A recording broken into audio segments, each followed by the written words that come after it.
It's hard to believe that it's been 30 years since the release of the final album from the grunge band Nirvana. That album was called In Utero, and if you're watching this and you're younger and you don't know why that was their final studio album, well, In Utero was released in 1993, and in 1994 the singer and guitarist from Nirvana, Kurt Cobain, maybe looked at the ceiling in his garage and thought that looks rather dull, so he took a shotgun and decorated it with his brains. There's been a long-running conspiracy theory that maybe it was Courtney Love, Cobain's wife at the time, who pulled the trigger, but personally I think that's bullshit, because Nirvana's best-selling album, Nevermind, for which I'm not going to share an image, because the man who appeared on the cover as a boy, despite making thousands of dollars off the back of it, is hell-bent on suing everyone. Anyway, Nevermind's working title was I Hate Myself and I Want to Die. It's clear that Kurt Cobain had issues. Well, more than issues, he fucking shot himself. I was a teenager in the 1990s. I remember grunge well. But something I always find a little odd is seeing teenagers today wearing the exact same t-shirts that my generation wore 30 odd years ago, the same Nirvana designs. But I'm not in a position to criticise, because I'll happily wear a t-shirt with Led Zeppelin or the Beatles on it, despite the Beatles splitting up long before I was born, and I was only 2 years old when Mark Chapman decided John Lennon would look better if he was full of bullet holes, and it proves there's no justice in the world. John Lennon gunned down in cold blood and not a single round hit Yoko.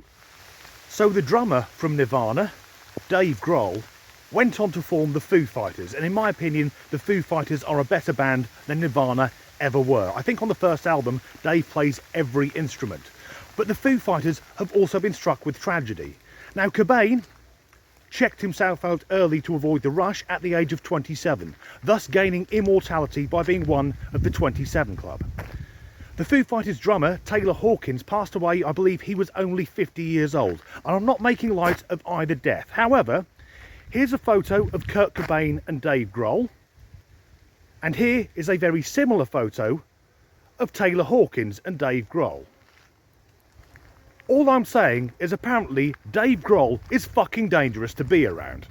But the Foo Fighters are going back out on tour, and given that Nirvana were against capitalism, commercialism and selling out, it does appear that Mr. Grohl has done a complete 180, because some of the tickets for the Foo Fighters are £400. Now, the most I've ever paid to see a headline act was £120, and that was Metallica, the biggest metal band in the world. However, I guess those tickets had to be slightly discounted because the support band was Ghost. And if you're not familiar with their work, I believe they're from Sweden. They're very theatrical and very satanic, but their music sounds like they've made it for men who cry after sex. But something I do find unusual is, and I've heard this on more than one occasion, is teenagers saying words along the lines of, I'll never get over the death of Kurt Cobain. Gen Zers, are you that bloody soft? You can't get over the death of a man who sadly used the inside of his cranium to pebble dash a room, but who passed away years before you were born. In fact, if you're a teenager now, that was in a different century. It would be like me saying, I'll never get over the death of, I've got to stop there. Sometimes I truly hate the way my mind works, because I was trying to think of a celebrity who'd checked themselves out early, as it were. And the first thought I had was Adolf Hitler. Now, I don't think any sane person is sad that Adolf Hitler met his end the way he did. Not only that, but if you're a teenager, it's fine to wear a Nirvana t-shirt.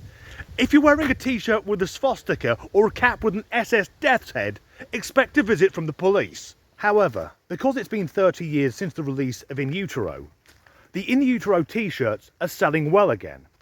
You can get these online for £10 or £12, although I expect they will be rather cheap and from China. The official merchandise is around £25 to £30, so not cheap but okay. But Yves Saint Laurent, the designer brand, YSL, they have released their version of the Nirvana In Utero t-shirt, which looks exactly the fucking same as all the others, but it's a designer brand, so you can expect it'll be a little more expensive. So how much? £70, 75, maybe even 100. No, this t-shirt is £2,500. But us Brits are getting that shirt comparatively cheap, because in the USA the same t-shirt is $4,000. £4,000 for something you've got to iron, although I expect if you've got that money to throw around, someone else does your ironing for you.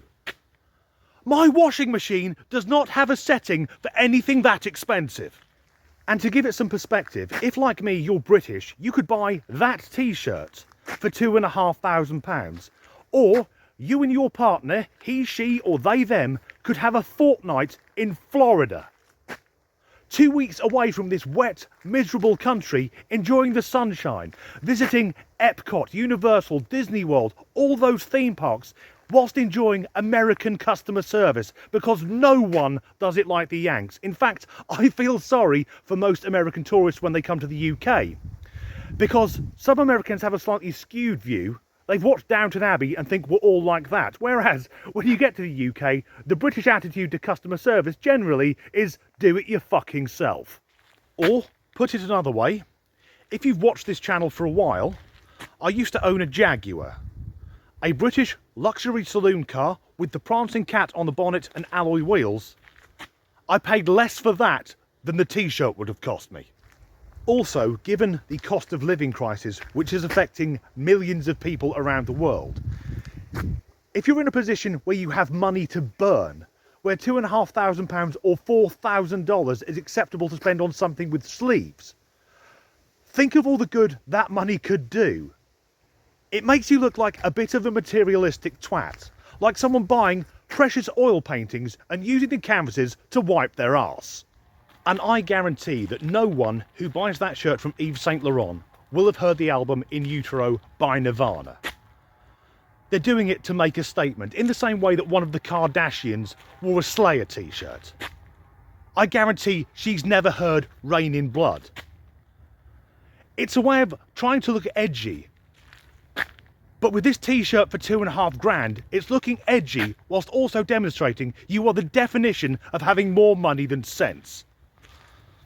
But if you do want a band t-shirt for a very reasonable £15, I would suggest this one, the cover of Rise of the Goddess by Athena's Revenge, because I will never miss an opportunity to plug my own band. As ever, thanks for watching.